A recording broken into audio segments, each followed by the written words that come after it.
ಇಷ್ಟು ದಿನ ಸ್ಟಾರ್ ಸಿನಿಮಾಗಳು ರಿಲೀಸ್ ಆಗ್ತಾ ಇಲ್ಲ, ಥಿಯೇಟರ್ಗೆ ಜನರು ಬರ್ತಿಲ್ಲ ಅಂತೆಲ್ಲ ಗೋಳಾಡ್ತಾ ಇದ್ರು. ಈಗ ನಿರೀಕ್ಷೆ ಮಾಡಿದಂತೆ ಸ್ಟಾರ್ ಸಿನಿಮಾಗಳು ಒಂದರ ಹಿಂದೆ ಒಂದು ರಿಲೀಸ್ಗೆ ಡೇಟ್ ಅನ್ನ ಘೋಷಣೆ ಮಾಡ್ತಾ ಇದೆ.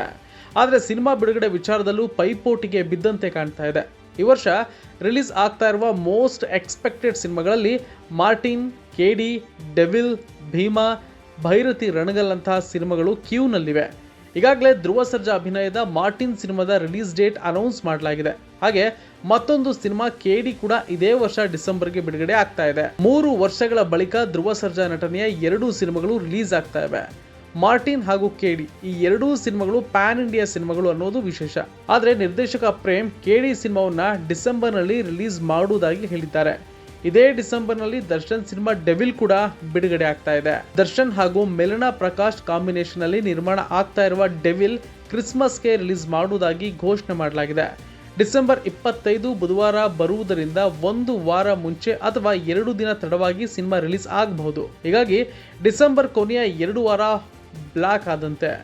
ಇನ್ನು ನಿರ್ದೇಶಕ ಪ್ರೇಮ್ ಕೂಡ ಡಿಸೆಂಬರ್ ತಿಂಗಳಲ್ಲಿಯೇ ಕೆಡಿ ಸಿನಿಮಾ ರಿಲೀಸ್ ಎಂದಿದ್ದಾರೆ. ಹೀಗಾಗಿ 2 ವಾರ ಗ್ಯಾಪ್ ಕೊಟ್ಟು ರಿಲೀಸ್ ಮಾಡಬೇಕು ಅಂದ್ರೆ ಡಿಸೆಂಬರ್ ಮೊದಲ ವಾರವೇ ಬಿಡುಗಡೆ ಆಗಬೇಕು ಕೆಡಿ. ಇನ್ನು ಕೆಡಿ ಪ್ಯಾನ್ ಇಂಡಿಯಾ ಸಿನಿಮಾ ಆಗಿರೋದ್ರಿಂದ ಈ ರಿಲೀಸ್ ಡೇಟ್ ಎಲ್ಲಾ ಭಾಷೆಯ ವಿತರಕರಿಗೂ ಒಪ್ಪಿಗೆ ಆಗಬೇಕು. ಅಲ್ಲದೆ ಡಿಸೆಂಬರ್ ಕೊನೆಯ ವಾರದಲ್ಲಿ ರಿಲೀಸ್ ಮಾಡೋದ್ರಿಂದ ಗಳಿಕೆ ವಿಚಾರದಲ್ಲಿ ಹೆಚ್ಚು ಲಾಭ. ಹೀಗಾಗಿ ಡಿಸೆಂಬರ್ ತಿಂಗಳ ಕೊನೆಯಲ್ಲಿ ರಿಲೀಸ್ಗೆ ಮುಂದಾದ್ರೆ ಬಾಕ್ಸ್ ಆಫೀಸ್ ಕ್ಲಾಶ್ ಆಗೋದು ಪಕ್ಕ. ಕೆಡಿ ಹಾಗೂ ಡೆವಿಲ್ ಬಾಕ್ಸ್ ಆಫೀಸ್ ನಲ್ಲಿ ಕ್ಲಾಶ್ ಆದ್ರೆ 2 ಸಿನಿಮಾಗಳಿಗೂ ನಷ್ಟ ಆಗೋದಂತೂ ಪಕ್ಕ.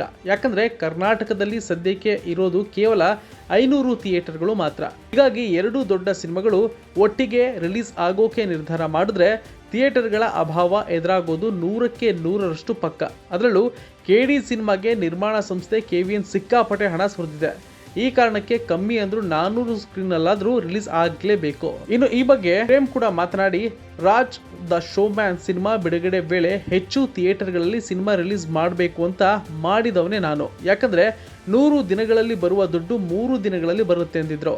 ಹೀಗಾಗಿ ಹೆಚ್ಚು ಥಿಯೇಟರ್ಗಳ ಮೇಲೆ ಪ್ರೇಮ್ ಕಣ್ಣಿಟ್ಟಿದ್ದಾರೆ ಅನ್ನೋದಂತೂ ಈ ಮೂಲಕ ತಿಳಿತಾ ಇದೆ. ಇತ್ತ ದರ್ಶನ್ ಹಾಗೂ ಧ್ರುವ ಸರ್ಜಾ ಸಂಬಂಧ ಚೆನ್ನಾಗಿಲ್ಲ. ಹೀಗಾಗಿ ಡಿಸೆಂಬರ್ನಲ್ಲಿ ಬಾಕ್ಸ್ ಆಫೀಸ್ ವಾರ್ ಅಷ್ಟೇ ಅಲ್ಲ, ಫ್ಯಾನ್ ವಾರ್ ಕೂಡ ಶುರುವಾದ್ರೂ ಅಚ್ಚರಿ ಪಡಬೇಕಾಗಿಲ್ಲ. ಒಟ್ನಲ್ಲಿ ಡಿಸೆಂಬರ್ ತಿಂಗಳಲ್ಲಿ 2 ದುಬಾರಿ ಕನ್ನಡ ಸಿನಿಮಾಗಳ ಕಾದಾಟ ನೋಡುವ ಅವಕಾಶ ಪ್ರೇಕ್ಷಕರಿಗೆ ಸಿಗೋದು ಗ್ಯಾರಂಟಿ.